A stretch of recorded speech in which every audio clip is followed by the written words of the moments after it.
Assalamualaikum warahmatullahi wabarakatuh. Kembali lagi bersama kita di Urban Paradox, mengulas fenomena dari sisi yang berbeda. Kembali lagi bersama kita di minggu kedua ya. Minggu kedua bulan Juni. Waduh, bulan Juni ini sudah semakin banyak berita yang bikin kita giling-giling kepala. Khususnya nanti susah sekarang ya beritanya ya. Bener, apalagi yang baru beberapa hari terakhir ada apa tuh Pak? Ada harga Pertamax resmi naik jadi Rp16.250 per liter. Waduh. Jadi naik. Yang naik sebenarnya nggak cuma Pertamax ya, cuman yang paling disorotin ini tuh Pertamax. Karena kan banyak yang pakai Pertamax. Betul, ya. Dan juga naiknya ini kisaran kalau lumayan jauh sekali. Betul, 30%. Waduh. Benar. Dan yang sebelumnya 12.000 sekian gitu kan ya. Sekarang jadi 16.250. Lumayan ya. Kabar tidak baik buat kita semua ya yang pengguna Pertamax. Betul. Apalagi yang motornya 150 cc ke atas. Wah, harus Pertamax sih. Soalnya kalau nggak Pertamax kadang motornya berbet. Iya, dari yang ada baca juga kata-kata netizen katanya bikin kendaraan cepat rusak. Betul. Katanya kalau misalkan yang seharusnya kendaraan ini pakai Pertamax tapi pakai yang sebelah. Pakai yang sebelah ya. Nah, jadi PT Pertamina resmi menaikkan harga Pertamax menjadi Rp16.250 per liternya dari per Juni 2026 kemarin. Kenaikan ini disebabkan oleh tekanan nilai tukar rupiah yang melemah serta fluktuasi harga minyak mentah di pasar global seperti yang kita tahu ya. Iya, karena kan dari beberapa bulan kemarin kan perang terus menerus nih. Benar. Dan sebenarnya itu juga sudah jadi kekhawatiran banyak orang ya. Dan akhirnya di pertengahan tahun ini beneran terjadi dong. Akhirnya naik Pertamaxnya. Beneran terjadi. Ketakutan kita beneran terjadi. Selama ketergantungan kita pada impor minyak belum berubah nih, setiap pelemahan rupiah akan selalu berujung ke SPBU. Nah, ini tuh bukan sekedar soal harga BBM. Nah, ini soal ketahanan energi yang masih jadi pekerjaan rumah besar. Benar, karena apapun yang kita gunakan saat ini, betul, kita pakai, kita konsumsi itu rata-rata menggunakan minyak ya. Betul, karena kita nggak usah jauh-jauh deh. Mungkin kalau para urbaners kan kayak ada yang mau mesen paket ataupun beli makanan sehari-hari kan. Tepung kita mau beli gorengan itu dari kedelainya, tepungnya itu kan impor ya. Betul, dan juga untuk kayak mereka memindahkan dari satu tempat ke tempat lain itu kan pasti perlu bahan bakar. Benar. Nah, dan nggak mungkin mereka pakai bahan bakar yang subsidi, nggak disubsidi dong. Nggak mungkin dong mereka ngantar barangnya pakai sepeda motor-motor kayak gini, nggak mungkin ya.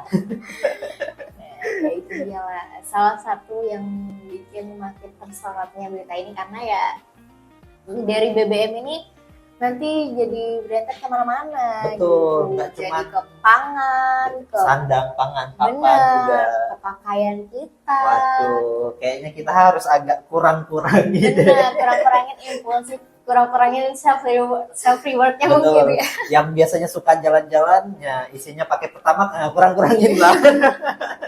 Yang biasanya pulang kerja jalan-jalan dulu, dikurang-kurangin dari jalannya, berarti langsung pulang. Kita selanjutnya, apa nih? Menteri Kesehatan Republik Indonesia sebut harga obat non BPJS dalam negeri berpotensi naik 10 sampai 20%. Wow. Waduh, ini ya. Ini obat nih buat orang sakit nih. Pertamaxnya udah naik nih. Mulailah yang di orang bawahnya sakit turun. Kepala kan. Nah kan Pertamax naik, orang sakit kepala. Aduh, sakit kepala nih. Nyari obat Kak. Nyari makan dulu. Ternyata makanannya naik juga harganya kan. Terus nyari obat lah, obatnya naik juga. Waduh, kayaknya stresnya ini nggak bisa ditolong sama obat. Obatnya udah naik. Nah, Menteri Kesehatan Republik Indonesia memperingatkan bahwa harga obat-obatan non BPJS berpotensi naik 10 sampai 20% imbas pelemahan rupiah. Nah, mayoritas bahan baku farmasi ini kita sebenarnya masih impor, sehingga guncangan kurs yang langsung berdampak ke harga di apotek. Untuk peserta BPJS sendiri, Menkes memastikan layanannya masih aman. Nah, Indonesia ini sudah lama bicara soal kemandirian farmasi, udah lama sekali ya. Tapi dependensi pada bahan baku impornya tuh masih sangat tinggi. Ya kita rata-rata tuh bukan rata-rata lagi, bahkan sekian persennya tuh lebih banyak impor. Ya. Yang paling Betul terdampak ya selalu kelompok yang sudah paling susah gitu. Mereka yang harus rutin minum obat tapi nggak sepenuhnya tercover BPJS. Wah, Buat iya. teman-teman yang belum tercover BPJS, Tolong cepat. takutnya obat-obat umumnya naik. Kayaknya lebih baik kalian jangan sakit deh. Oh iya benar, jangan sakit. Rajin Ya. olahraga, Nanti- pedal, lari ya. Iya, penting olahraganya lari aja guys. Soalnya kan Bener. nggak berbayar nih. Benar. Terus kesinambungan kayak tadi tuh, mungkin berangkat kerja jalan kaki aja. Iya. Sehatnya dapat, hemat BBM-nya dapat. Keringatnya dapat, telatnya ya itu tergantung kalian sendiri mau berangkat jam berapa. Mungkin berangkatnya dari jam 4 lah, jam 4 subuh. Kayaknya itu belum selesai sholat subuh deh kak. Berangkat kan? Sholat di jalan. Oh, sholat di jalan ya. Tapi ya sebenarnya ini seperti domino efek aja karena dari kenaikan harga BBM sendiri sangat berpengaruh sama kenaikan harga-harga yang lain. Dari melemahnya rupiah, naiknya harga BBM, terus ke obat, ke pangan kita. Bisa banyak jadi banget. ya bisa jadi selanjutnya pangan kita udah naik atau memang sudah naik dari awalnya ya. Kayaknya emang sudah naik, cuman Iya, cuman nggak tersorot iya. berita. Karena mungkin warganya mikir, aduh naik 1.000 aja nih, ada santai aja. Tapi bagi sebagian orang kan pasti mikirnya, waduh kalau udah naik segini kan pasti aku harus mengontrol lagi lah keuangan Apalagi ini. yang jatah masaknya mungkin sehari 20.000, 30.000 kan, Wah, itu golongan-golongan yang biasanya lebih terasa. lebih merasa kayak, aduh gimana ya, padahal kan harganya segini awalnya, Yang akhirnya seharusnya dari 30.000 itu mungkin bisa beli ayam beberapa potong, jadi nggak jadi beli ayam, makan tahu tempe aja karena nggak cukup. Meskipun kurangnya cuma 2.000 kan nggak mungkin dong sama masnya, mas diskon dong, Mas, diskon nggak 2.000. mungkin, kasihan juga penjual soalnya yang ayamnya. kemarin saya beli kok masih itu ya, harga contohnya nih 13.000, kok sekarang udah 15.000 mas. Nggak bisa juga minta diskon ya kan, Betul. kasihan juga abangnya. Ya emang banyak berita yang bikin pusing ya di pertengahan tahun ini. Ya lebih ke arah sorotnya ke pemerintah semua ya, karena kan Iya. sekarang yang lagi gencar-gencarnya ya pemerintah. Benar, yang akhirnya bikin kita pusing bawaannya tuh mau tidur terus ngantuk terus. Tapi yang pasti jangan sampai teman-teman tidur di jalan ya, mau ke kantor tidur di jalan. Betul, apalagi kan sekarang mungkin kita nih kepikiran terus nih, waduh harga BBM naik, harga makanan naik, harga obat naik. Nah mungkin kita saking pusingnya kan akhirnya nggak tidur. Nah, Ya, jadi malah di jalan pikiran kemana-mana. Betul Kita bakal sekali. sampai micro sleep nih. Wah. Jadi ada mahasiswa ITB ciptakan helm pintar yang bisa deteksi ngantuk dan cegah micro sleep. Wah, keren sih. Wah. Betul nih. Jadi mahasiswa ITB menciptakan Sadar Helmet. Nah itu namanya ya, helm berbasis IoT. IoT yang mampu mendeteksi tanda-tanda kantuk dan memberi peringatan sebelum microsleep itu terjadi. Nah, inovasi ini menjawab masalah nyata di jalan raya, yang mana microsleep itu menjadi salah satu penyebab utama kecelakaan lalu lintas di Indonesia. Iya sih, Dan kayaknya. nggak jarang ya Betul. dari masyarakat seperti kita sendiri atau bahkan yang sering Kayak- tersorot mungkin kayak artis-artis. Ada gitu. juga yang kayak ojek online, itu kan Benar. kadang mereka begadang untuk mencari uang. guys. Benar, kadang mungkin jadwal istirahat tuh terbalik, kayak mereka baru tidur tuh siang hari, Nah, terus sore ke malam sampai pagi tuh baru mereka keluar. ya karena aktif-aktifnya itu kisaran sore sampai malam tuh. Iya benar, jam orang pulang kerja sama jam orang males cari makan keluar lagi. Betul. Nah, Hmm. inovasi kampus seperti ini butuh lebih dari sekedar apresiasi viral. Karena perlu ada jembatan nyata antara prototipe dan produksi massal. Supaya helm pintar ini benar-benar hadir di kepala pengendara Indonesia, bukan cuma berhenti di podium lomba. Nah, Betul sih. banget, sepakat banget. sebenarnya banyak juga sih kayak mahasiswa-mahasiswa di Indonesia ini membuat kayak waduh, buat helm apa tadi namanya? Helm Helm. sadar helmet. Benar, Nah, sadar helmet. Nah, inovasi dari mereka sendiri kan sebenarnya banyak nih, tapi Iya, yang cuman kadang nggak tersorot dan Betul. mungkin nggak nggak dilanjutkan lagi benar. untuk progresnya. Sekedar hanya lomba menang Oh, cukup. udah cukup kayak gitu. Padahal kadang inovasi-inovasi yang mereka buat itu, apalagi nih khususnya anak muda ya yang Betul. buat, biasanya tuh relate banget di kehidupan kita. Jadi pasti butuh banget sebenarnya. Nah, Gitu. karena kebanyakan kan sekarang kan apa ya, kayak inovasi-inovasi kita ini jarang tersorot sebenarnya. Benar. Karena tertutupi oleh Iya, berita berita pemerintah. yang sebelumnya itu tadi. Iya. Waduh. Itu aja sih. Emang kalau bisa sih ini harusnya mungkin mulai jadi standar helm ya. Iya, jadi mungkin siapa tahu Gojek mau apa namanya? Mau Benar. kolaborasi. Iya, Nah, benar. Kalau bisa jadi standar helm, atau mungkin kalau nggak bisa jadi standar helm Indonesia, mungkin buat beberapa kayak tadi Gojek, ya ojek-ojek online, terus juga teman-teman kita yang mungkin emang kadang merasakan mikrotik, itu betul. bisa beli, ya bisa lah ya, mulai diperjualbelikan. Nah, mungkin kalau semisal dari Indonesia sendiri mungkin belum ada investornya, mungkin bisa nih diajukan ke asing juga. Benar. Karena kan biasanya tuh apa ya, pihak dari negara lain kan mungkin sangat mendukung. Iya, Apalagi biasanya kan lebih mendukung, lebih mensupport. iya, karena kan ini apa ya, kayak kebanyakan kecelakaan terjadi kan karena mikrochip itu Iya, sendiri. benar. Nah, mungkin Ngantuk di jalan, pulang Iya. kerja. waduh apalagi capek nih. yang kadang pulangnya jam 5 terus harus ada bonus lagi, apa namanya? Kamu harus lembur ya. Iya, Aduh. lembur lagi. Terus lemburnya nggak nanggung-nanggung, bukan jam 8, jam 9, jam 11, jam 12. Tembus pagi. Ngantuk dong. Gitu. Kan kasihan ya, orang lagi cari nafkah buat diri sendiri, buat keluarga di rumah, buat self reward dan segala macem. Nggak bisa. Kayaknya gadget nggak bisa deh. Kemudian selanjutnya ada Ibu berusia 71 tahun asal Padang jadi inspirasi karena lulus S1 dengan predikat cum laude. Waduh. Cum laude, guys. 71 tahun masih semangat kuliah dan cum Cum laude. laude. Waduh.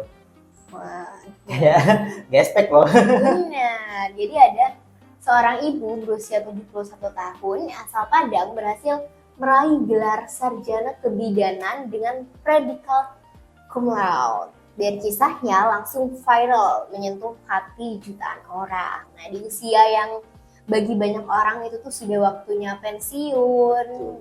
Bukan cuma pensiun kerja, tapi juga pensiun pendidikan ya. Meskipun Iya. belajar tuh sepanjang masa, cuman kan nggak umum gitu ya mungkin. Iya, karena kan sekarang kalau di usia segitu kan mungkin kebanyakan udah di rumah menikmati masa Benar, tua. walaupun kuliah tuh biasanya kebanyakan profesor-profesor. Oh iya. S3. Wah, nyusun apa jurnal ilmiah. Wah. Benar. Nah, ini seorang nenek berusia 71 tahun, seorang ibu berusia 71 tahun, lulus S1, mana cum laude Cum laude lagi. Itu dia keren banget. Nah, di usia yang begitu, yang bagi banyak orang sudah waktunya pensiun, ia justru membuktikan bahwa semangat belajarnya itu tidak mengenal batas usia. Nah, kisah ini tuh sebenarnya menginspirasi banget bagi kita, bukan cuma bagi kita sendiri yang Gen Z, tapi bagi seluruh kalangan yang ada di dunia. Nah, tapi juga mengundang banyak sekali pertanyaan. Sudahkah sistem pendidikan kita benar-benar terbuka untuk semua usia dan latar belakang? Nah, motivasi individual luar biasa, tapi tanpa sistem yang inklusif, tidak semua orang punya kesempatan yang sama untuk membuktikannya. Betul. Betul. Saya Karena- juga nggak tahu ya sebenarnya alasan neneknya ini baru melanjutkan kuliah 21 tahun, entah itu dari background karena mungkin ngurusin keluarga dulu, ngurusin Betul. anak dulu, ngurusin suami, anak cucu dulu, atau mungkin background finansial gitu. Atau mungkin dulu apa kayak dia mungkin nggak sempat untuk menjenjang di kuliah Iya, tersebut. mungkin habis lulus sekolah langsung harus kerja gitu. Akhirnya dia melanjutkannya pada umur 60-an, akhirnya lulus pada umur 71 tahun. Betul. Jadi ini juga jadi salah satu pertanyaan, apakah sistem pendidikan kita tuh sudah benar-benar terbuka untuk semua usia dan latar belakang? Karena kayaknya untuk beberapa universitas sendiri itu ada Batasan usia. apalagi khususnya untuk yang S1. Biasanya yang sudah tidak dibatasi itu kayaknya S2. S2. Benar. S2 tuh biasanya hingga 40 ke atas, 50 ke atas tuh masih pada wajar ya. Iya. Cuman ini S1 kadang juga harus dibatasi kayak apa ya? Kayak mungkin kalau misal kita ambil kayak pekerjaannya itu maksimal usia berapa. Nah, Kayaknya mirip-mirip kayak gitu ya. mirip-mirip kayak gitu. Mungkin sebenarnya ada apa? Ada motif yang baik juga kenapa dibatasin, kayak apalagi biasanya S1 tuh lebih waktunya lebih lama. Terus kadang juga kita ya menemukan masih dosen-dosen muda. Betul. Yang dimana kalau bisa kitanya lebih muda daripada dosennya, biar dosennya nggak suka. Ya, kadang kan gitu. kalau apa ya yang kita ajarin ini kan lebih tua daripada kadang kita, agak sungkan agak juga, sungkan juga kitanya. Bener. Cuman mau bagaimana lagi, ya namanya pendidikan kan mau kita di usia berapa pun kan. Benar, mau usia 100 tahun pun semua orang punya hak yang sama buat Betul. belajar, guys. Siapa tahu kalian mau usia sampai 100 tahun, saya aminkan saja. Kalau sampai 100 tahun masih jadi WNI, jangan. Kayaknya jangan disinggung deh, takut. Kayaknya WNB deh, Takut viral. warga negara bumi. Selanjutnya ada Album milik Hindia menari dengan bayangan tembus 2,5 miliar streams. Waduh. Aduh, keren banget dia. Memang sih lagunya Hindia itu apa ya? Emang menyentuh banget. Emang apa ya? Lagunya tuh Sangat relate sama bener, Gen Z. relate banget. Kalau kata generasi sekarang tuh musisi apa psikolog berkedok musisi. Betul. Karena lagunya itu kadang tuh relate sama perasaan yang kita alami Bener. sekarang, sama cocok banget dengan apa ya? Mungkin pendengaran kita bagi Gen Z sekarang. Betul. Nih jadi album Menari dengan Bayangan milik Hindia resmi menembus 2,5 miliar streams. Pencapaian luar biasa untuk album yang bicara jujur tentang kecemasan, kesepian, dan proses penyembuhan diri. Angka ini membuktikan bahwa musik yang dalam dan personal justru punya daya jangkau yang masif. Iya sih. Nah, di era konten yang berlomba viral sesaat, Hindia memilih membuat karya yang bertahan dan pasar membuktikan bahwa pilihan itu valid. 2, miliar streams bukan cuma angka, itu ukuran dari berapa banyak orang yang merasa dimengerti dari sebuah album tersebut. Ya, memang sih kayak apa ya, mungkin kita banyak nih dengar lagu-lagu yang viral, cuman kadang tuh kayak sesaat aja. Iya benar. Kalau ini tuh lagunya kayak belum sejauh ini tuh kayak belum termakan waktu gitu. Karena relate sekali. Bahkan bukan cuma di kalangan Gen Z, kayaknya mau semilenial pun kalau denger lagunya ada relate-nya. Mungkin gitu. ya mungkin ada beberapa orang mungkin. Bener, bahkan udah nyampe ke Gen Alpha. Wah. Dia lihat-lihat bahkan banyak Gen Alpha yang nyanyi lagu dia juga. Apakah akan nyampe ke Gen Beta? Belum, Wah. Gen Beta masih bayi, masih kecil. Kalau kakak nih suka lagu Hindia nih yang mana nih kalau boleh tahu? Yang Cincin sih. Cincin suka. Terus apa lagi ya Cincin? Kalau nggak apa?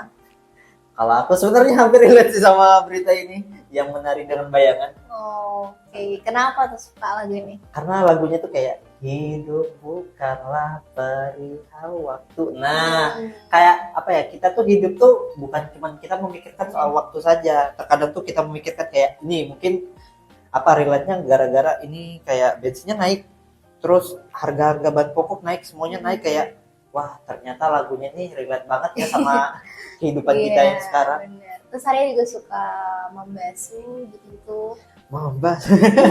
Aduh, jadi kasihkan lagu nih kalau kayak gini.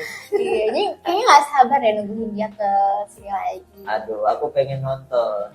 Bener. Katanya nanti bulan September atau Oktober gitu. Waduh. Bener, karena kan kemarin bulan Mei kalau nggak salah itu Hindia sempat kesini, cuman Baskaranya sakit. Ya. Akhirnya ya konsernya tetap dilanjutkan tapi tanpa Baskara. Ya, Ya sebenarnya masih bagus sih, tetap bagus. Cuman ya apalah arti mendengar Hindia tanpa Baskara di dalam. iya lagi. Iya kan? Fis tanpa Baskara juga sama sih. Bener, kayak agak tetap bagus, tapi kayak ada kekosongan gitu. Kamu Kayak- kok terlalu relate banget sih buat kami. Kayak disuruh makan molen tapi Nggak ada pisangnya. Nggak ada pisangnya, benar ompong di dalamnya. Ya tetap enak, gurih tapi kayak mie kosong ya kan. Wah kok ya kayak makan donat tapi nggak ada apanya, kayak nggak ada toppingnya kan, kayak kosong. Yes. Tuh, emang lagu-lagu dari Hindia Fis ini sendiri tuh kayak cukup apa ya, karena dia relate, terus lagunya tuh gampang banget menurut Adia ya, menurut Adia pribadi lagu itu cukup gampang dihafal sih. Tuh. Dan juga kadang tuh ya kembali lagi dia tuh relate banget sama apa kehidupan kita. Kayak apa-apa nih, kayak kita mau cuci piring nih, wah lagunya relate nih, wah semangat nih cuci piringnya. Nah kalau itu aku ya guys ya, aku yang relate. Mungkin kalian ada yang relate juga, mungkin bisa komen di bawah sini ya, atau komen di atas sini. Nah ampun, Ngomong-ngomongin konser, kalau rupiah masih melemah kayak ini, masih jadi tanda tanya nih, bisa nggak ya kita nonton? kayaknya kita nanti nontonnya jalan kaki aja deh kak. Jalan kaki, terus nontonnya dari luar aja, kan masih kedengeran ya suaranya, cuma mungkin nggak bisa lihat bassnya aja. Iya. Nggak apa, teriak-teriak Ayo lagunya. kan nggak apa-apa, kan di luar juga rame, stand orang jualan, stand tiket. Kayaknya kita kalau mau ke stand sekalipun belinya juga harus masuk ke dalam. Oh. Kalau di luar mungkin bisa, cuman kita harus panggil-panggilin orangnya. Mana kalau ke tempat konser gini tuh biasanya kita nggak cuma beli tiket konser, kadang juga agak impulsif ya, lihat Betul. jajanan, lihat Kayak, merchandise. waduh lapar nih. Benar. Sambil nunggu Hindia kan kita beli jajan dulu nggak sih? Gitu. Terus habis nonton juga lapar kan energinya. Wah lapar haus nih. Akhirnya kita ke stand-stand yang ada di situ. Bener. Makan lagi sama Makan teman-teman. lagi. Terus ngopi. Aduh, sehat-sehat ya. Tapi Sehat. ya mungkin itu salah satu cara generasi sekarang tuh tetap waras Untuk ya. tetap bahagia. Benar, tetap Gen Z bahagia. selalu tetap bahagia. Benar, meskipun sudah ditanya kapan nikah, kapan wisuda, kapan punya pacar, Kapan punya anak? Nah, nah itu dia makin pusing. mending Jawab beneran. dulu deh ini. Kapan pertama keturunan? Kapan rupiah menguat lagi? Nah nanti kita jawab tuh kapan nikah. Oh boleh nanti kalau rupiah sudah menguat lagi, kan mau beli emas kan. Kalau rupiahnya melemah gimana beli mahar gitu. Ini bagi kita yang kaum laki-laki ya, intinya sehat-sehat aja kalau kalian mau cari pasangan. Apalagi sekarang kan apa-apa kan sudah lemah semua ini. Jangan sampai hubungan kalian lemah juga. Aduh, Gara-gara masa rupiah. menghadapi Indonesia yang gonjang-ganjing ini dengan keadaan single sih, dengan keadaan gamon sih. Aduh, jangan dong, guys, jangan dong, sakit nanti, makin sakit. Nanti kebanyakan pikiran, akhirnya nggak fokus tugas, nggak fokus ngerjain sama kerjaannya, stres, beli obat, obatnya naik. Mau beli Ya bensinnya naik. Efek Domino efek ya guys beli ya. ya domino efek. Nah, mending kita makan domino. Waduh, tuh kan jadi lapar kak. Karena itu sudah lapar, mungkin sampai sini dulu berita minggu ini. Semoga di minggu ketiga nanti Kita disambut dengan berita yang baik. Rupiah menguat. Mungkin beritanya apa ya, sorotnya ke yang lain, mungkin nggak cuma pemerintahan aja. Iya, Cuma kalaupun ke pemerintahan ya yang baik gitu Betul. ya. Dan kutip yang baik karena ini sudah pertengahan bulan Juni, sudah pertengahan tahun 2026 dan Iya. kita masih kayaknya cenderung lebih banyak berita yang agak menyakiti hati. menyakiti hati. Jadi ya semoga kedepannya lebih baik lah ya. Amin. Oke, jangan lupa di Like, comment, and subscribe. subscribe. Jangan lupa juga di share ke teman-teman kalian biar bisa menobat Urban Paradox nih. Kalau teman-teman punya kritik dan saran bisa langsung di Instagram kita. Cing. Ting ting ting. Yes. Itu aja dari kita. Dadah. Bye bye.